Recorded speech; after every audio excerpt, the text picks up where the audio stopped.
이 시간에 저는 은혜, 진품과 모조품 이런 제목으로 함께 말씀의 은혜를 나누고자 합니다. 여러분도 그 옛날 프로그램이 아마 기억나는지 모르겠습니다. 어느 노부부가 TV의 그 스피드 퀴즈 프로그램에 참여하게 되었는데요. 할아버지가 단어를 설명하고 이제 할머니는 그 단어를 이제 맞춰야 하는 그런 게임, 그 스피드 게임이라고 여러분 아시죠? 예. 그래서 이제 할아버지에게 이제 주어진 단어는 뭐냐 하면은 이제 천생연분이라는 단어였습니다. 할아버지가 어떻게 설명할까 이제 고민하다가 이제 할머니께 그렇게 설명했습니다. 당신과 나 사이를 뭐라고 해? 그렇게 물었어요.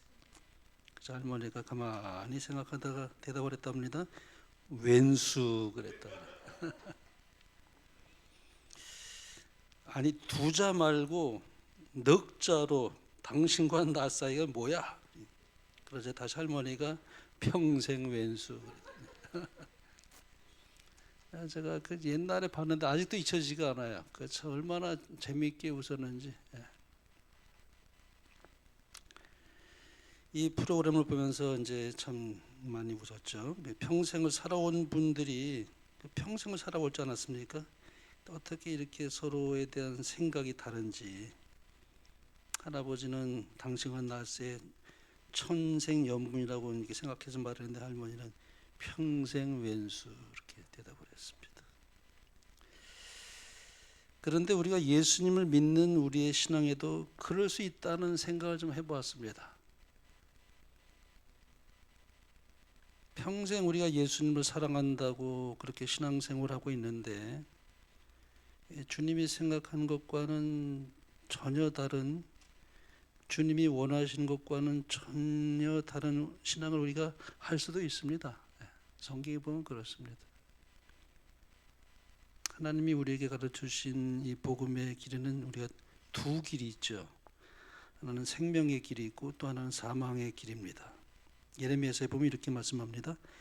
여호와께서 가라사대 너는 또 백성에게 여호와께서 이같이 말씀하신다 하라. 보라 내가 너희 앞에 생명의 길과 사망의 길을 두었노니 그랬습니다. 또 여기 잠언서에 보면 이렇게 말씀합니다. 어떤 길은 사람이 보기에 바르나 필경은 사망의 길이니라. 평생 주님을 믿노라고 또 주님을 사랑한다라고 했지만은 끝내는 사탄에게 속아서 생명의 길이 아닌 사망의 길, 멸망의 길로 들어서는 사람들도 있습니다. 우리 성경에 보면 이렇게 말씀합니다. 예수님께서 이렇게 말씀하셨죠. 나더러 주여 주여 하는 자마다 다 천국에 들어갈 것이 아니요 다만 하늘에 계신 내 아버지의 뜻대로 행하는 자라야 들어가리라.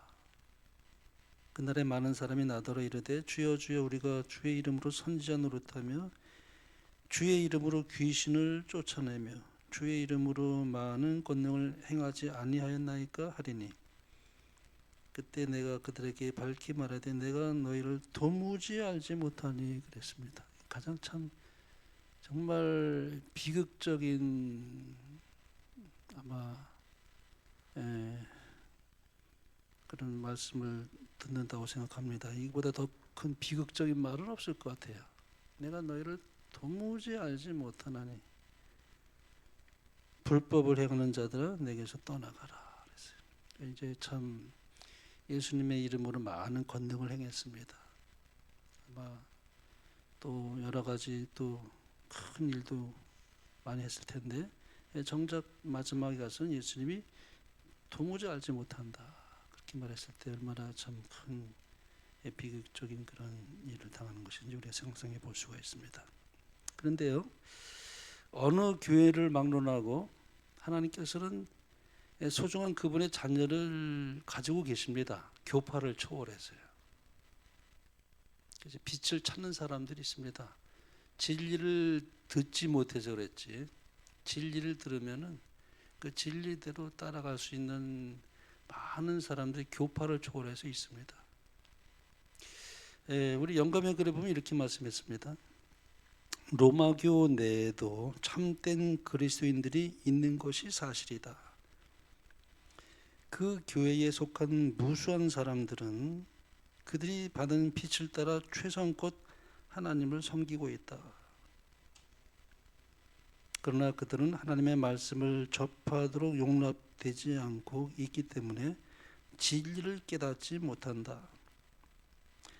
하나님께서는 혼미하고 만족을 줄 수 없는 신앙의 교육을 받은 그들을 긍휼이 많은 자비의 눈으로 주목하신다. 하나님께서는 그들을 두르고 있는 짙은 암흑을 꿰뚫을 수 있는 빛을 주실 것이다. 하나님께서는 예수님께서 말씀하신 그대로의 진리를 그들에게도 계시해 주실 것이며 많은 사람들은 하나님 백성과 함께 그들의 입장을 같이 하게 될 것이다. 그랬어요. 교파를 초월해서요. 정말 받은 빛에 따라 진실하게 살아가는 하나님의 백성들이 많이 있습니다. 근데 우리는 물론 큰 빛을 받았는데요. 그러나 주어진 작은 빛이라도 그 빛을 따라가는 사람들 가운데 특별히 가톨릭에도 그렇다고 그러지 않습니까? 가톨릭은 참 교리에 많은 문제를 가지고 있지만 그러나 그 가톨릭의 그 교리 가운데서도 여기 말씀해 보면은 그 빛대로 살아가는 사람이 있는데 하나님께서 그 짙은 암흑을 꿰뚫으시는 빛을 그들에게도 주실 것이다 그랬습니다. 그리고 그들이 그 계시를 받고 마지막에 이제 많은 사람들이 하나님의 백성과 함께 그들의 입장을 같이 하게 될 것이다 그랬어요. 그러니까 우리가 이제 이 무형교회가 있고 유형교회가 있어요.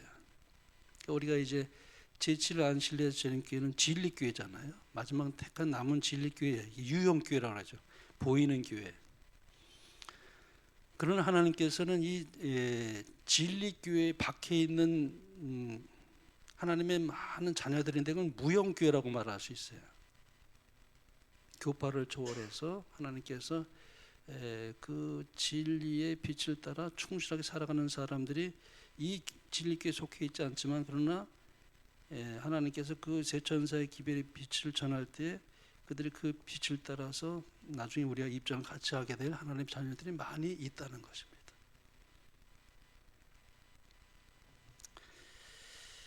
참 우리 중세 당시에 얼마나 참 빛이 없었습니까? 빛이 없어가지고 그 중세 암흑시대라는 말을 썼어요. 암흑시대. 우리가 고등학교 때 세계사 시간에 중세 암흑시대 그랬어요. 왜 암흑시대라고 그랬습니까? 빛이 없었기 때문이죠.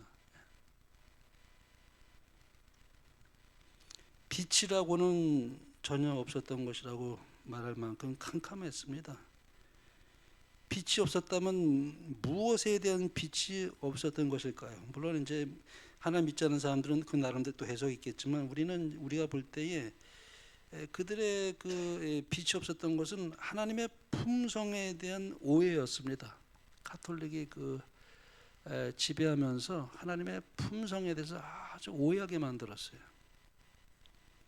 특별히 하나님의 은혜에 관해서 아주 오해를 가지게 했기 때문에 하나님의 은혜를 돈으로 살려고 했어요.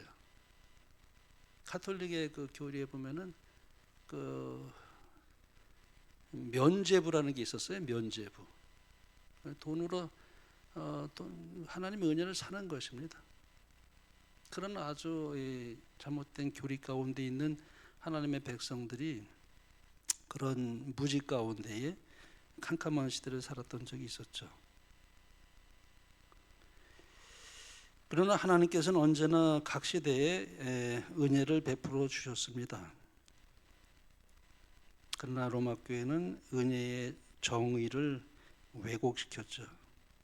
그래서 가톨릭 교리를 보면은 인간의 그 행위에 근간을 두고 있습니다.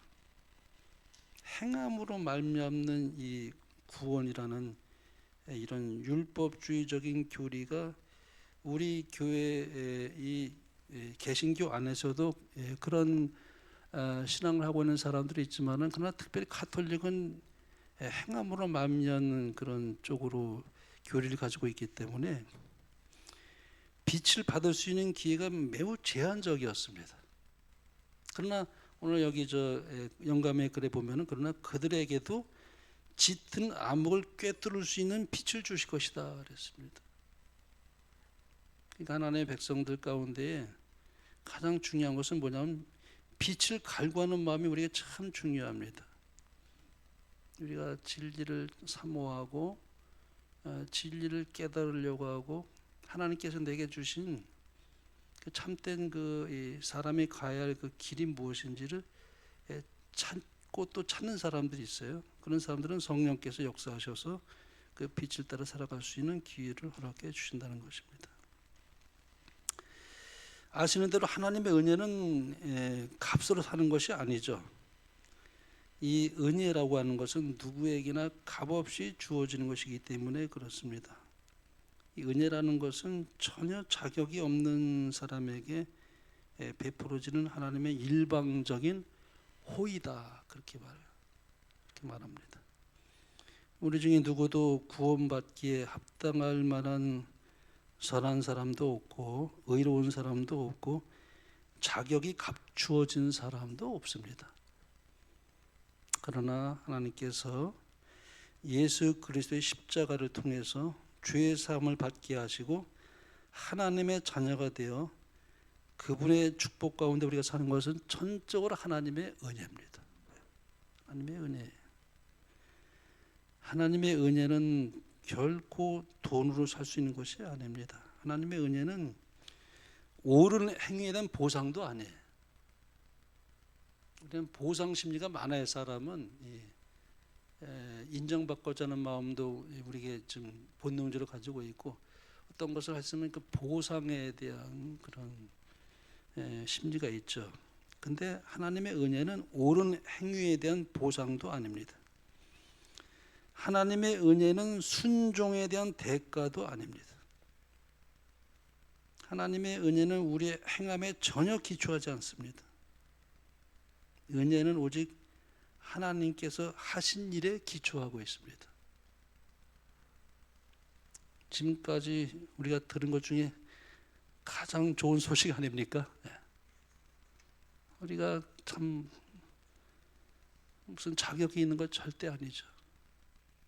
그런데 십자가를 통해서 모든 사람에게 거저 주시는 사랑과 자비를 통해서 얻어지는 구원의 그 은혜가 모든 사람에게 미치기 때문에 그래서 우리는 그것을 은혜라는 말을 씁니다. 회개하는 것도 은혜입니까? 하나님의 은혜입니까?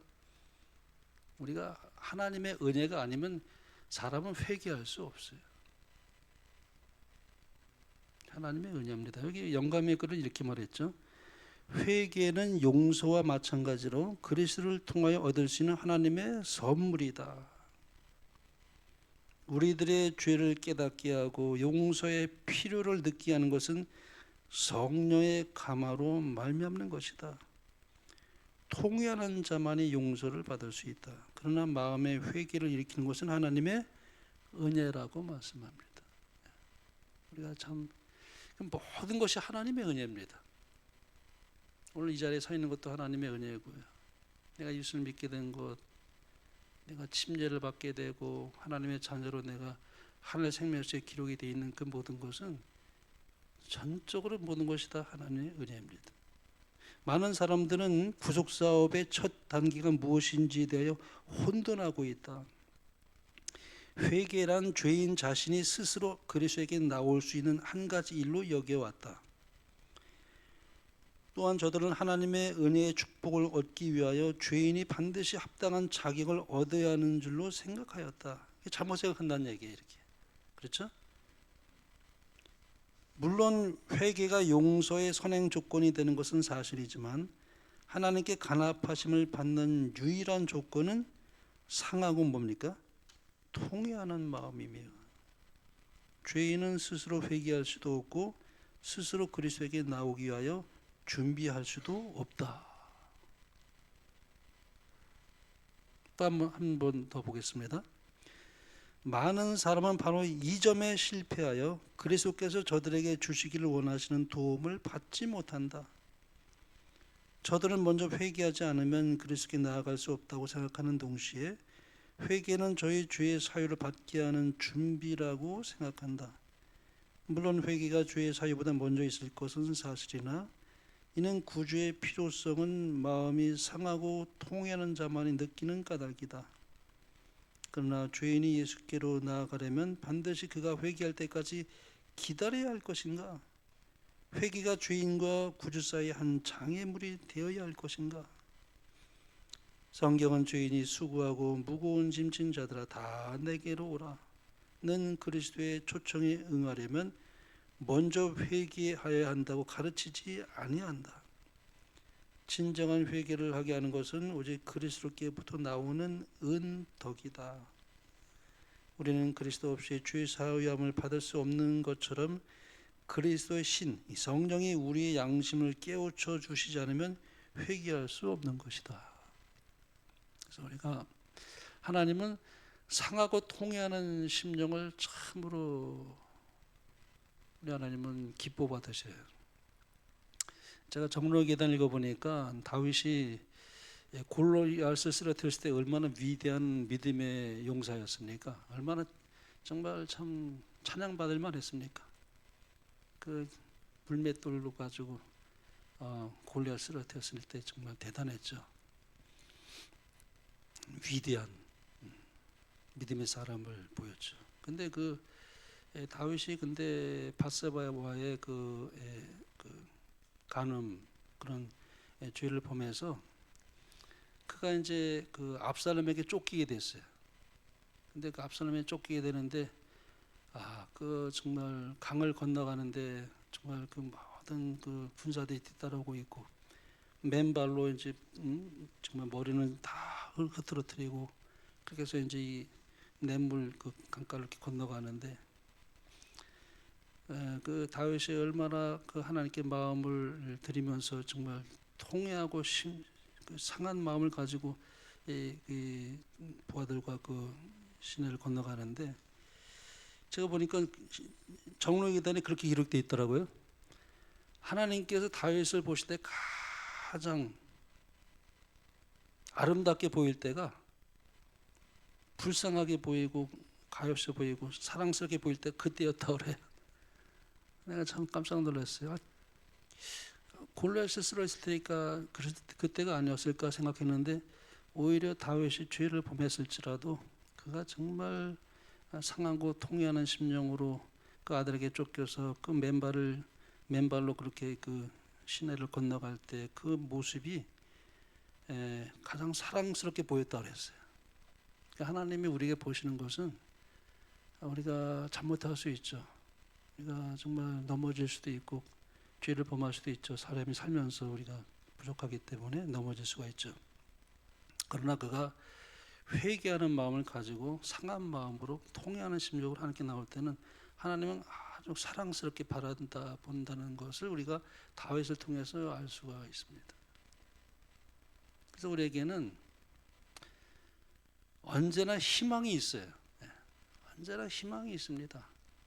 잘못했을지라도 우리가 자복하고 정말 하나님 앞에 무릎 꿇어 눈물을 흘리며 나아갈 때 그러나 하나님은 우리를 용서하시는 그 은혜가 있기 때문에 이게 회개하는 것도 사실 하나님의 은혜가 아니면 회개할 수가 없습니다. 우리가 사람이 강팍해지고 고집이 세고 돌아오기 참 힘들어요. 이 죄가 우리를 그렇게 지배하게 되면은 정말 하나님의 은혜, 성령의 은혜가 아니면은 회개, 상하고 통회하는 심령이 나오질 않아요. 근데 그런 마음을 가지고 있는 것을 하나님 기뻐 받으시고 사랑스럽게 본다는 것입니다. 회개하지 않는 한 용서받지 못한다고 하는 사람들이 많다는 것이에요. 그러나 회개라고 하는 것은 하나님의 은혜를 받기 위해서 우리가 하는 행위가 아니라 하나님의 은혜가 우리의 삶 속에 임하였다는 것을 보여주는 일종의 열매라는 것입니다. 열매. 회개도 우리가 하는 행위가 아니라는 것이.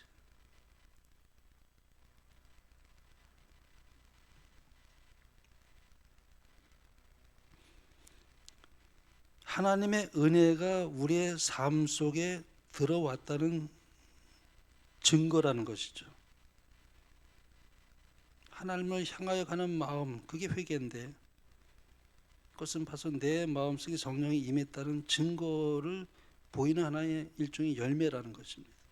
그러므로 은혜는 우리가 받아내는 것이 아니에요. 네. 우리가 노력해서 받는 것이 아닙니다. 그것을 얻을 만큼 우리가 스스로를 또 선하게 만들 수도 없습니다. 그래서 하나님의 은혜는 옳은 행위에 대한 보상도 아니죠. 순종에 대한 대가도 아닙니다. 우리의 행함에 전혀 기초하지 않습니다. 오직 하나님께서 하신 그 일, 십자가에 기초하고 있습니다. 우리가 은혜를 받을 자격이 없음에도 불구하고 은혜는 우리에게 주어지는 선물입니다. 얼마나 감사한지 모르겠습니다. 그것을 우리가 생각하면 하나님께 우리가 나가는 길에 있어서 우리가 절대 포기하지 않죠. 그 사랑을 우리가 의지하기 때문에 그렇습니다. 그래서 이 은혜와 율법이 어떻게 다른가? 율법과 은혜의 차이는 무엇인가? 중요한 차이점은 은혜는 준다는 데 있습니다. 은혜는 준다는 것입니다. 율법은 아무것도 우리에게 주지 못해요. 그냥 요구할 뿐이에요. 청구서를 내놓고, 그래서 네가 지출할 수 있느냐, 그 청구서를 내미는 것이 율법입니다. 계산서를 내미는 것입니다. 그런데 은혜는 완전히 달라요. 그래서 우리 요한복음 3장 16절을 사랑하는 이유가 바로 그것입니다. 우리가 이 세상에 있는 많은 사람들 가운데 우리 그리스도인이 가장 모두가 다 암송하는 구절이죠. 요한복음 3장 16절, 하나님이 세상을 이처럼 사랑하사 독생자를 주었으니 그랬어요. 은혜는 주는 것입니다. 하나님이. 이것이 은혜의 용어입니다. 은혜는 주는 것이에요. 은혜는 법적인 그런 성격이 없어요. 근데 율법은 따지죠. 율법은 정확하게 따지는 것입니다. 요구하는 것입니다. 근데 그래서 로마서 6장 23절에 보면은 죄의 삭은 사망이요 그랬습니다. 그러나 하나님의 은사는 그리스도 예수 우리 주 안에는 영생이니라 그랬어요. 이 삭시라고 하는 것은 그동안 한 일의 결과를 정확하게 계산하는 거죠. 법의 특징이 늘 그러하듯이 이 정확한 것을 요구합니다. 그러나 은혜의 영역으로 넘어가면은 완전히 별개의 세상이 펼쳐집니다. 더 이상 삭시 언급되지 않습니다. 그러니까 은혜는 하나님이 그냥 주시는 선물이에요. 이제 이것이 우리에게 가장 잘 설명해 주는 것이 포도원 품꾼의 비유입니다. 은혜를 설명하는데 가장 적절한 예수님의 주신 비유 가운데 포도원 품꾼의 비유예요. 이 포도원 주인이 아침에 일찍 이제 나가서 일꾼들을 찾아봤는데, 그래서 이제 사람을 만나가지고 하루 품삯에 이제 한 데나리온 약속해서 이제 포도원을 이제 데려갑니다. 그 다음에 또 나가 보니까 또 다른 일꾼들이 놀고 있어요. 그래서 이제 또 그들에게 이제 계약을 해서 이제 상당하게 줄 것이라고 약속합니다. 근데 어떤 사람은 또 나가 보니까는 뭐 이제 1시간 있으면 이제 날이 저무는 거예요. 이제 일이 끝나는 거야. 1시간밖에 안 남았어요. 그런데도 역시 놀고 있는 사람이 있어서 불러다가 이제 일을 시켰어요. 이제 마침내 이제 품삯을 정산한 시간이 왔습니다. 가장 먼저 일꾼들을 이제 먼저 이제 가장 늦게 온 일꾼들이 이제 보니까 똑같은 삭스를 주는 것이에요. 아니 아침 일찍이 정말 땡볕에서 일하고 있는데도 불구하고 아니 늦게 1시간밖에 일한 사람하고 삭스를 똑같이 주니까 어떻게 생각하겠어요? 아니 이건 정말 불공평합니다. 아니 정당치 못합니다. 종일 더위를 견디며 수고한 우리와 맨 나중에 1시간밖에 일한 저 사람과 같은 삭을 주다니요. 이건 정말 옳지 않습니다. 따졌어요. 항의했습니다. 예수님께서 왜 이 비유의 말씀을 주셨을까요? 예수님께서 이 비유의 말씀을 주신 것은 한 가지죠. 그들이 더 이상 율법 아래 있지 않고 은혜 아래 있음을 가르쳐주는 아주 굉장히 중요한 교훈을 이렇게 주고 있어요. 율법 아래 있지 않고 우리가 은혜 아래 있다. 포도원 주인이 말한 요지는 그것입니다. 내가 내 마음대로 할 권리가 없느냐. 너희는 나와 계약할 때 약속받은 그 합당한 삭을 받았으니까 너희가 불평할 자격이 없다. 너희는 한 데나리온을 받고 일하기로 했고 그만큼 일하지 않았느냐. 그러나 여기 한 데나리온을 받아가면 그만인데 내 것을 내 마음대로 할 수 있는 거 아니냐. 맞죠? 주인이 그렇게 할 수 있는 권리가 있지 않습니까? 예수님께서는 나는 그만큼 은혜를 베푸는 자다. 1시간밖에 일하지 않는 사람에게도 아주 똑같이 품삯을 주시는 후히 주시는 분. 이것이 은혜와 율법의 차이라고 말씀합니다. 은혜는 주는 것이에요. 그러나 율법은 요구하는 것이죠. 이렇게 행하라 그러면 살리라. 율법은 그걸 따지지만 은혜는 뭡니까? 주는 것입니다. 그런데 주되 값없이 준다는 것을 강조하고 있습니다. 이 복음의 큰 특징이라고 말할 수 있습니다. 그것이 로마서 3장 23절에 나옵니다. 모든 사람이 죄를 범하였음에 하나님의 영광에 이르지 못하더니 그리스도 예수 안에 있는 구속으로 말미암아 하나님의 은혜로 값없이 의롭다 하심을 얻은 자 되었느니라. 바울은 여기서 아무도 마땅한 값을 치를 수 없다는 것을 설명합니다. 모든 사람이 죄를 범하였으며 하나님의 영광에 이르지 못하더니 그랬습니다. 이렇게 완전히 아무런 소망이 없는 무력한 빈털터리였던 우리를 하나님께서 값없이 의롭게 해주셨다. 그래서 제가 이 말씀을 들을 때 그 찬미가 꼭 생각이 나요. 빈손 들고 앞에가 십자가를 붙드네. 그 찬미가 생각이 납니다. 빈손 들고 앞에가 십자가를 붙드네. 빈털터리입니다. 사실은 아무것도 우리는 내세울 곳이 없는 빈털터리지만 그러나 우리가 빈손 들고 십자가 앞에 나가는 것입니다. 십자가를 붙드는 것입니다. 값없이 의롭다 하심을 얻은 자 되었느니라. 여기 성경이 이렇게 말씀하시면 너희 목마른 자들아 물로 나오라. 도르는 자도 오라. 너희는 와서 삼복되 돈 없이 값 없이 와서 포도주와 젖을 사라. 이것이 은혜입니다. 그래서 우리가 우리의 무가참을 바라보지 말아야 됩니다. 사탄은 자꾸 네가 무슨 구원을 받을 수 있겠냐. 네 자신을 봐라. 자꾸 우리를 갖다 낙심을 시키죠.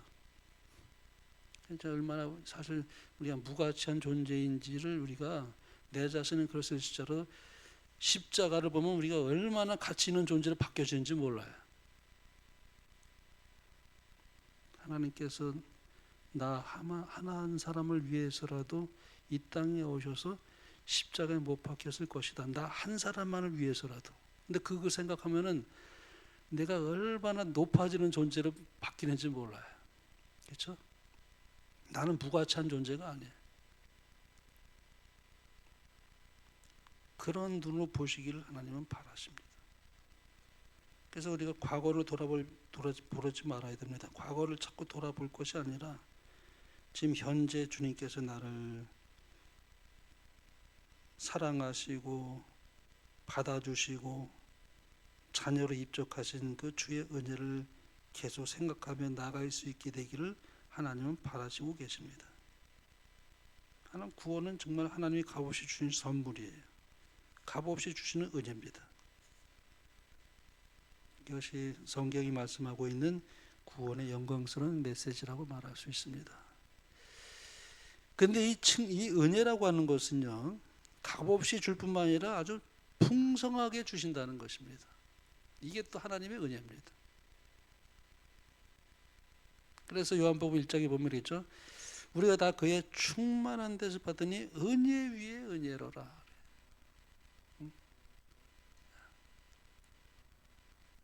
이 말씀은 은혜 위에 은혜가 임하고 그 또 은혜 위에 또 은혜가 임한다. 이 파도가 그러니까 밀려오는 것처럼 한없이 은혜가 밀려온다는 그런 것으로 사도 요한이 그렇게 표현했습니다. 은혜 위에 은혜. 그래서 우리 사도 바울이 로마서 5장에서 이 말씀과 일맥상통하는 것이 이제 로마서 5장에 기록된데 이렇게 말씀합니다. 그러나 이 은사는 그 범죄와 같지 아니하니 곧 한 사람의 범죄를 인하여 많은 사람이 죽었은즉 더욱 그랬어요. 더욱 하나님의 은혜와 또한 한 사람 예수 그리스도의 은혜로 말미암은 선물은 많은 사람에게 넘쳤느니라. 사도 바울은 여기 아주 상반되는 그런 표현을 했습니다. 범죄와 은혜로 말미암는 선물 이렇게 그 반대되는 요소로서 이렇게 말씀합니다. 여기 하나님의 은혜는 단지 우리의 허물과 죄를 상쇄하는 데 끝이지 않고 그 범죄보다도 훨씬 더 풍성하게 흘러넘친다. 한 사람의 범죄를 인하여 많은 사람이 죽었은즉 그 다음에 나오는 말이 뭡니까? 더욱 하나님의 은혜와 또한 한 사람 예수 그리스도의 은혜로 말미암은 선물은 많은 사람에게 넘쳤느니라. 넘치는 은혜의 개념을 여기 부각시키고 있습니다. 넘치는 은혜. 내 잔이 넘치나이다. 그렇게 시편에 보면 그렇게 말씀합니다. 하나님의 은혜는 값없이 주는 것에 끝이 않고 더 풍성하게 넘치는 은혜를 더 부어주셔요. 그 은혜로 말미암아 우리가 이 세상에서 믿음으로 승리하는 것입니다. 성령께서 우리에게 주시는 은혜는 그냥 단순히 한번 용서하시는 은혜로 끝이는 것이 아니라 하나님의 말씀대로 살아갈 수 있는 능력까지 주시면서 또 우리가 어떤 때는 이제 마음이 좀 사람의 말에 실수가 있어요. 사람이 말에 실수가 없으면 완전하다고 그랬습니다. 근데 우리가 어떤 때 말에 실수를 할 때 그 말 하지 말았어야 되는데 내가 그 말 했을까 후회할 때가 있죠. 사람이 그럴 때가 있어요. 근데 하나님의 은혜가 나를 억제하고 저지시킬 때가 있어요. 그래서 아무리 그런 말을 들어도 그 말을 참고 견디고 같이 맞싸우지 않고 이렇게 마음을 풍요롭게 하고 이렇게 너그럽게 하고 관대하게 하는 그 하나님의 은혜가 임할 때는 그걸 저지시키는 은혜가 있습니다. 그 놀라운 은혜입니다. 막 상대방이 막 그냥 마음을 막 이렇게 힘들게 할 때가 있어요. 말로. 예? 여러분 그 한 시간, 2시간 들어보세요. 견딜 수 있습니까? 힘들어요. 그 굉장히. 근데 그럼에도 불구하고 그것을 견딜 수 있는 은혜를 부어주십니다. 하나님. 그 하나님의 은혜는요. 풍성하게 부어주십니다. 풍성하게 부어주셔요. 그래서 우리가 변화되는 것이지 우리가 변화될 수 없습니다. 우리는 절대 우리 스스로 변화될 수 있는 존재가 못 돼요. 무력합니다. 근데 성령께서 계속 값없이 주실 뿐만 아니라 풍성하게 부어주셔요.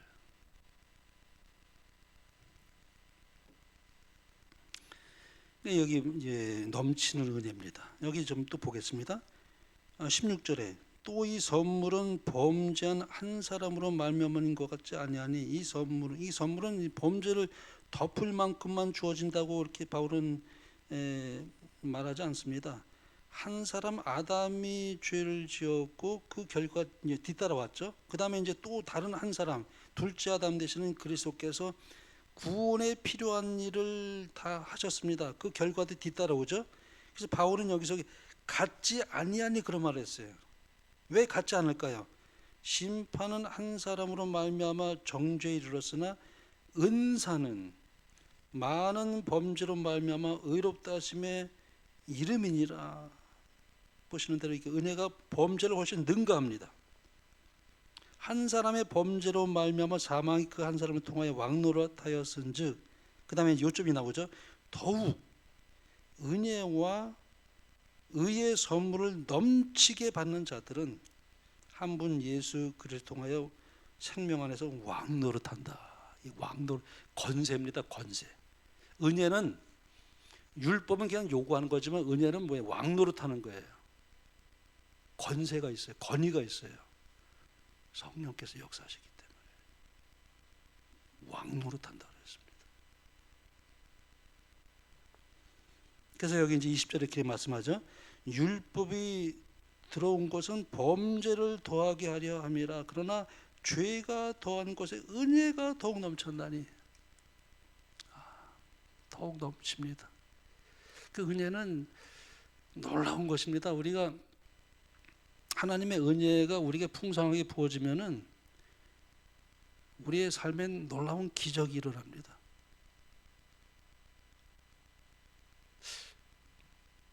옛날에 내가 그러지 않았는데 어떻게 내가 이것을 참을 수가 있었지? 어떻게 내가 이걸 견딜 수가 있었지? 어떻게 내 말에서 그런 것에도 불구하고 오히려 그렇게 난 옛날에 그런 사람이 아니었는데 은혜가 임하니까요 사람이 그렇게 변해요. 말도 변해지고 참을성도 생기게 되고 또 온유하게 되고 또 관용하게 되고 또 상대방을 이해하게 되고 긍휼히 여기게 되고, 이런 마음은 하나님이 주신 마음이에요. 은혜가 임한 증거입니다. 풍성하게 부어줍니다. 율법의 결과로 죄가 넘치게 되었지만 은혜는 그보다 훨씬 더 풍성하게 흘러넘친다, 그렇게 말씀합니다, 사도 바울이. 그래서 고린도 8장 이렇게 말씀합니다. 우리 주 예수 그리스도의 은혜를, 그랬어요, 너희가 알거니와 부유하신 이로써, 하나님의 부유하신 이로써 하나님의 부를 말하고 있습니다. 하나님의 영원한 부여를 말하고 있습니다. 너희를 위하여 가난하게 되심은, 이것을 보면 은혜가 어느 정도 흘러넘치나 우리가 알 수가 있어요. 그의 가난함으로 말미암아 너희를 부유하게 하려 하심이라. 은혜는 주는 거예요. 무엇을 주는가? 하나님의 부요를 가져다 준다는 거예요. 하나님의 부요를 부어주세요. 예수님께서는 하늘 영광을 보좌를 떠나서 마옥간에서 태어나셨는데 어린 양 대신 이제 산비둘기를 바쳐올 만큼 좀 가난하게 그런 가정에서 태어나셨는데, 이걸 보면 하나님의 은혜를 얼마나 우리에게 부여하게 하시는지를 우리가 알 수가 있습니다. 그분이 가난하게 된 것은 우리를 부여하게 하심이라 그랬어요. 그 다음에 이제 고린도후서 다음 장에 가면 이렇게 말합니다. 말할 수 없는 그의 은사로 말미암아 하나님께 감사하노라. 도저히 말로는 표현할 수가 없다는 거예요. 사도 바울이 어떠한 어휘로도 설명할 수 없다는 거예요. 말할 수도 없고 표현할 수도 없다. 우리가 받는 은혜가 그 정도로 크다는 것입니다. 말로 표현할 수 없다. 사도 바울 그렇게 말했습니다. 계속해서 에베소에 이렇게 말씀합니다. 우리는 그리스도 안에서 그의 은혜의 풍성함을 따라 그의 피로 말미암아 속량 곧 죄 사함을 받았느니라. 이 은혜의 풍성함, 그렇게 말했거든요. 이건 시작에 불과해요. 그 다음에 사도 바울이 이제 점점 더 이제 은혜의 경이로움에 이제 빠져들어서 이제 2장에 이제 어떻게 표현하냐면, 이는 그리스도 예수 안에서 우리에게 자비하심으로써 그 은혜의 지극히 풍성함, 이렇게 말했어요. 또 은혜의 풍성함이라는 말 다음에 그 다음 장에서는 그 은혜의 지극히 풍성함을 오는 여러 세대에 나타내려 하심이라. 앞에서는 그의 은혜의 풍성함이란 말했는데 여기는 그 은혜의 지극히 풍성함. 그뿐만이 아니에요. 그 다음 장에 가서도 이렇게 말합니다. 모든 성도 중에 지극히 작은 자보다 더 작은 나에게 이 은혜를 주신 것은 무엇 때문에 은혜를 주셨냐면은 측량할 수 없는 그리스도의 풍성함을 이방인에게 전하게 하시려고 그랬어요. 처음에는 풍성함, 그 다음엔 지극히 풍성함, 그 다음엔 측량할 수 없는 풍성함. 은혜는 측량할 수 없을 만큼 큰 것입니다. 감의 측량을 엄두로 낼 수 없을 만큼 크다는 것입니다. 사도 바울은 그 은혜를 경험한 사람이죠. 그 은혜의 풍성함을 경험했고 측량할 수 없는 그 풍성함이 그로 하여금 복음을 전하는 복음의 사도로 만들었습니다. 그 은혜는 끝이 없어요. 은혜는 정말 끝이 없습니다. 영생하도록 솟아납니다. 그래서 우리가 이 땅에 사는 날 동안에 은혜를 누릴 수 있을 만큼 항상 우리가 주님을 바라보고 우리의 시선에서 주님을 놓치지 말아야 되고, 그래서 우리가 말씀을 사랑하고 사모하는 마음 가운데서 성령을 갈구할 때 하나님은 우리에게 값없이 은혜를 주실 뿐만 아니라 아주 풍성하게 주신다. 네. 그래서 우리가 주님을 닮아가는 데 있어서 우리가 그렇게 하나님의 은혜를 누리며 또 그것을 우리의 삶에 투영할 수 있는 빛을 우리가 받을 뿐만 아니라 또 그 빛을 우리의 삶에서 나타낼 수 있는 그런 빛의 자녀로서 그렇게 우리가 늘 감사하며 기뻐하며 이 구원받은 감격에 우리가 눈물을 많이 흘릴 때도 있지 않습니까? 혼자 있을 때 눈물이 나올 때가 있어요. 말씀 보면서 눈물이 나요. 은혜를 받을 때 눈물이 나요.